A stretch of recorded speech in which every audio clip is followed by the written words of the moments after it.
မင်္ဂလာပါကလေးတို့ရေဒီနေ့ပြောပြမယ်ပုံပြင်လေးကတော့မြောက်နေကြောင်နှကောင်ဆိုတဲ့ပုံပြင်လေးပဲဖြစ်ပါတယ်ကဲနားထောင်မှုအစင်တဲ့ဖြစ်ကြပြီလားဒါဆိုရင်တော့ပုံပြင်လေးစပြောပါရမယ်နော်တခါတော့ကကြောင်နှကောင်ဟာအလုံးပိုက်စားနေတာမို့စားစရာလိုက်ရှာနေကြတယ်အတန်ကြာတော့မှကြောင်အိမ်တကားပွင့်နေတာကိုသူတို့တွေ့သွားတာမို့ကြောင်အိမ်ထဲဝင်ပြီးတင်ခဲတုံးကိုခိုးလာခဲ့ကြတယ်သူတို့ဟာတင်ခဲကိုချီပြီးစိတ်ချလက်ချစားလို့ရမယ့်တနေရာကိုထွက်ပြေးသွားကြတယ်ကဲဒါကိုမင်းနဲ့ငါနဲ့တယောက်တစ်ဝက်စီခွဲပြီးတော့ယူကြမယ်လို့ကြောင်တစ်ကောင်ကပြောလိုက်တယ်ဒီတော့သူတို့တင်ခဲကိုတစ်ဝက်စီခွဲလိုက်တယ်ဒါပေမဲ့တစ်ပိုင်းကကြီးပြီးတော့နောက်ထပ်တစ်ပိုင်းကသေးနေတယ်နှစ်ကောင်စလုံးကလည်းပဲကြီးတဲ့အပိုင်းကိုပဲလိုချင်ကြတယ်နှစ်ကောင်စလုံးကတကောင်မှအလျှော့မပေးကြတော့စကားတွေများကြရောတဲ့နောက်ဆုံးမှာတော့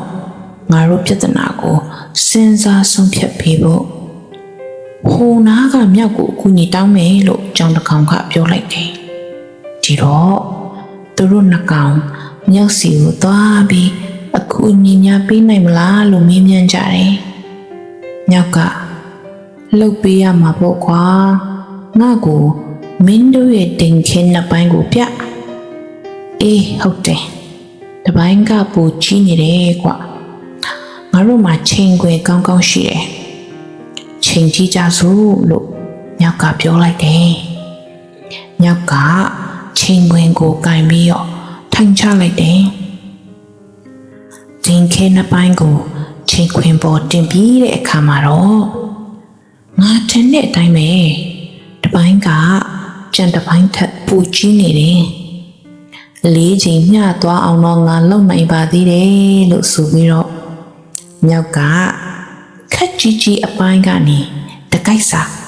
ပြလိုက်တယ်ဒါမှနှစ်ပိုင်းမျှသွားမှာပေါ့လို့ဆိုပြီးတော့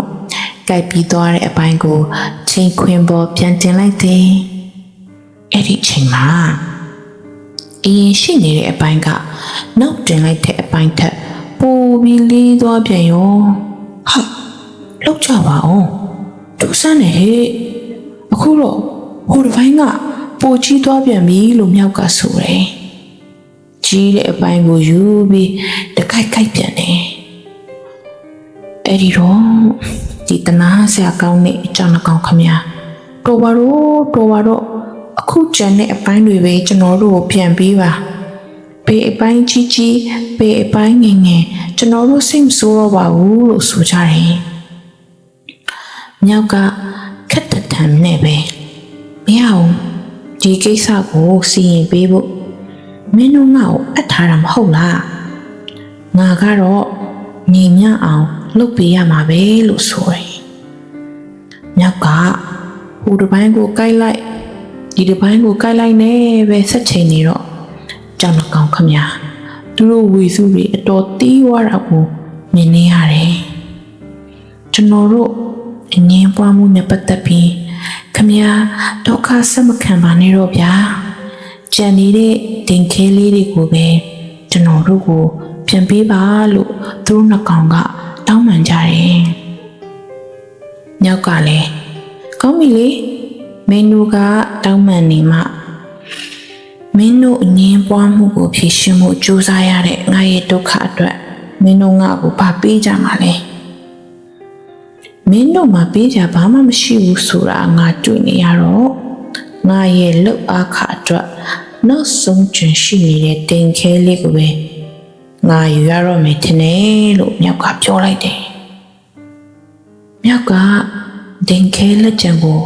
သူ့ပါဇက်ထဲထည့်ပြီးပလုတ်ပလောင်နဲ့စားပစ်လိုက်တယ်အကြံပိုင်းနဲ့မြောက်ဟာယူချူနဲ့ကြောင်နှကောင်ကိုဥညိုးပြီးနှုတ်ဆက်ထွက်ခွာ သွားတော့တယ်